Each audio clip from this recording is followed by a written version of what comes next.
भगवान श्री कृष्णाय नमः। प्रवृत्ति जो परमात्मा के लिए करते हैं, ऐसा समझकर जो प्रवृत्ति करते हैं वो प्रवृत्ति भी निवृत्ति बन जाती है। साधारण मनुष्य ऐसा समझता है कि मेरे पास बहुत पैसे होंगे तो मैं सुखी हो जाऊंगा। पैसे लक्ष्मी का स्वरूप है। लक्ष्मी भोग के लिए नहीं है, लक्ष्मी उपयोग के लिए है। प्रवृत्ति करनी जरूरी है। पैसे के लिए काम प्रवृत्ति कुछ ना कुछ करना ही पड़ता है, पर वह काम आप परमात्मा को समर्पित करो। जो भी काम करो परमात्मा को साथ रखकर करो। उनको कहो कि आपका काम करने के लिए मैं बाहर जा रहा हूँ, आप मुझे शक्ति दे, बुद्धि दे। भगवान आपका काम सफल करेगा। भगवान आपको बुद्धि देगा, शक्ति देगा। आपके भगवान को इतना कह कर जाओ, आपका काम सफल होगा, आपको बहुत पैसे मिलेंगे। जहां नारायण है वहां लक्ष्मी जी को बहुत आमंत्रण देने की जरूरत नहीं है। लक्ष्मी जी तो महान पतिव्रता है, वो तो बिना ही आमंत्रण वहां आ जाती है। कोई भी काम करो भगवान को कहकर करो। इतना करोगे तो भी आपका जीवन सुधर जाएगा। बहुत ज्ञान की आवश्यकता नहीं। अति लोभी मानव जहां होता है वहां हमेशा पैसे का ही स्मरण करता है। कथा के बाद भगवान का स्मरण करो। बाहर से घर पर आओ तो भगवान का स्मरण करो। उन्हें कहो कि आपका काम करके आया हूँ, बाहर था अब आपकी शरण में आ गया हूँ। आप बाहर से आते हो तो क्या करते हो? आजकल कुछ लोगों को भगवान को तो दर्शन नहीं करते, पत्नी के दर्शन की बहुत इच्छा होती है। कहाँ गई है? बालक को पूछते हैं कि तेरी माँ कहाँ गई? वो कहाँ जाने वाली थी? भगवान के मंगलमय स्वरूप का दर्शन करो। भगवान मंगलमय है, प्रकाशमय है, सर्व से श्रेष्ठ है। ये जगत सत्य नहीं है। ये जगत सत्य जैसा दिखता है पर ये सत्य नहीं है। परमात्मा सत्य है। जगत व्यवहारिक दृष्टि से सत्य है, पर तत्व दृष्टि से देखने पे जगत सत्य नहीं। जगत पल पल बदलता है।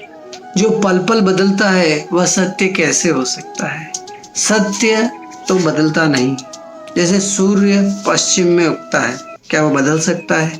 नहीं।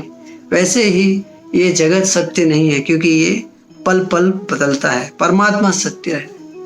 जगत भगवान में है, इसीलिए सत्य जैसा लगता है। भगवान जगत के आधार हैं। कोई श्रीमान के गले में कल्चर मोती की माला है। देखने वाले को लगता है कि सच्चे मोती हैं।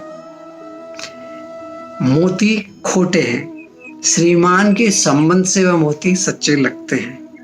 कोई गरीब बहुत मेहनत करके 5-6 लाख रुपए कमा के सच्चे मोती की माला लाता है। देखने वाले को लगता है आजकल कल्चर मोती बहुत मिलते हैं, खरीद लियोगे कहीं से। वो कहता है मोती सच्चे। लोग मानते नहीं। गरीब के संबंध से सच्चे मोती भी खोटे लगते हैं, और श्रीमान के संबंध से कल्चर मोती भी सच्चे लगते हैं। ये संसार क्या है? कल्चर मोती की माला है। ये माला भगवान ने गले में धारण की है, इसीलिए ये सत्य लगती है। तत्व दृष्टि से ये जगत सत्य नहीं है। सभी को जगत अलग अलग लगता है। पशु को जगत अलग लगता है। बालक को जगत अलग दिखता है। जवान को संसार अलग दिखता है। वृद्धावस्था में संसार अलग लगता है। जो सबको अलग अलग दिखता है उसका वर्णन कैसे हो सकता है? उसका वर्णन करना बहुत मुश्किल है।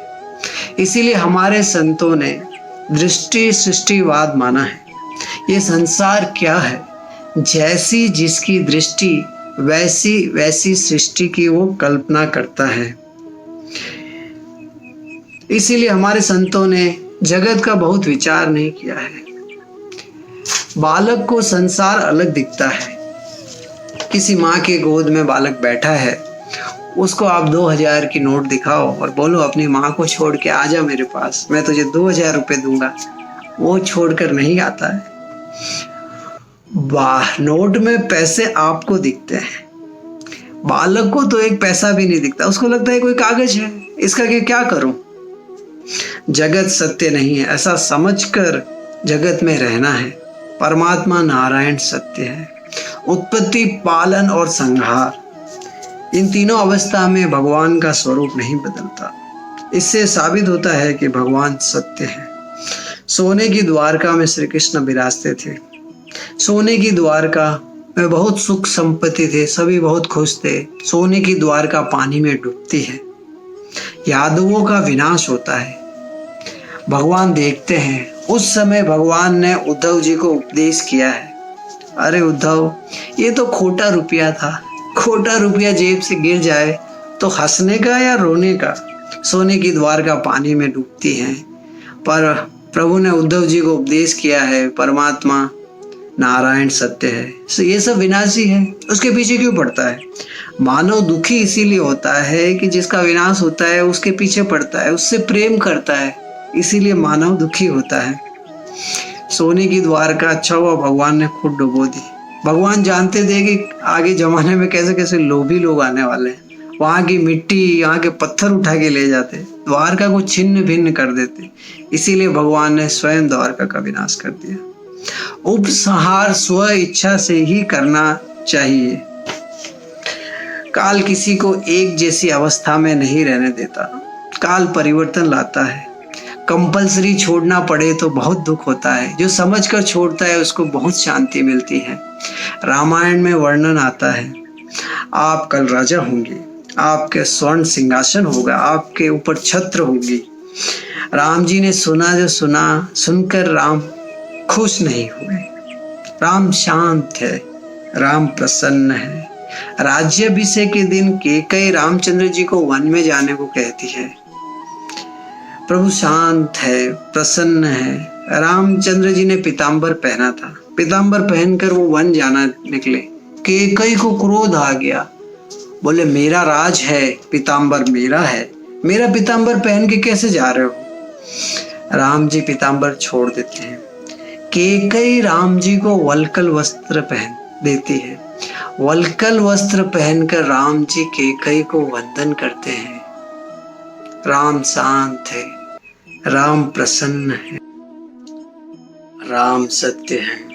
आपको कोई भोजन के लिए निमंत्रण दे, 12 बजे खाने पर आना। आपको भूख लगी है, आप भोजन करने के लिए जाते हो। जिसने आमंत्रण दिया है वो कहता है कि यहाँ तो सब खत्म हो गया, अब कुछ नहीं बचा, आप जाओ। आप क्या होगा, सेल्फी लेने जैसा चेहरा हो जाएगा। मुझे आमंत्रण दिया था, मेरा अपमान किया है। राम जी को राज्याभिषेक के दिन वनवास दे दिया। राम शांत है, राम प्रसन्न है, राम सत्य है। मानव दुखी इसीलिए होता है, जो खोटा है उसका चिंतन करता है, उसको स्मरण करता है, पल पल उसी के बारे में सोचता है, इसीलिए वो दुखी होता है। भगवान शंकर सत्य है। सत्यम शिवम सुंदरम। समुद्र मंथन के समय समुद्र में से अमृत निकलता है। सब लोग जल्दबाजी में अमृत का पान करने लगते हैं, तब भगवान शंकर को कोई याद नहीं करता। समुद्र में से विष निकलता है, विष की दुर्गंध सहन नहीं होती, विष सबको जलाने लगता है, तब सब भगवान शंकर को याद करते हैं। भगवान शंकर श्री राम श्री राम श्री राम श्री राम श्री राम का स्मरण करते हुए विष का पान कर लेते हैं। विष की असर नहीं होती। दुख ये विष है, प्रतिकूल परिस्थिति ये विष है, कोरोना का भय ये विष है। भगवान का स्मरण करो, दुख का असर नहीं होगी। शिव सत्य है, कृष्ण सत्य है, राम सत्य है। परमात्मा का संसार से अन्वय व्यतिरेक का संबंध है। अन्वय व्यतिरेक का अर्थ होता है एक दूसरे में मिले हुए, अलग अलग करना मुश्किल है। लड्डू और चीनी का ऐसा संबंध है, लड्डू और शक्कर का। लड्डू में शक्कर मिला हुआ है, आंखें लड्डू शक्कर को देख नहीं सकती। बुद्धि जानती है कि जो लड्डू में मिठास है वह बेसन की नहीं है, वो घी की मिठास नहीं है, वो मिठास तो शक्कर की है। शक्कर बिना लड्डू रह नहीं सकता। मिट्टी और घड़े का भी ऐसा ही संबंध है। घड़ा मिट्टी के बिना नहीं रह सकता, पर मिट्टी घड़े के बिना रह सकती है। कार्य में कारण की सत्ता है। कार्य बिना कारण के नहीं रह सकता। जड़ संसार में परमात्मा चेतन स्वरूप में मिले हैं वे। परमात्मा का स्मरण करो, आपके दुख मिटेंगे, आपको शक्ति मिलेगी, आपको बुद्धि मिलेगी। ओम सर्वे भवन्तु सुखिनः, सर्वे सन्तु निरामया, सर्वे भद्राणि पश्यन्ति, मा कश्चित् दुःख भाग्य भवते। ओम शांति शांति शांति।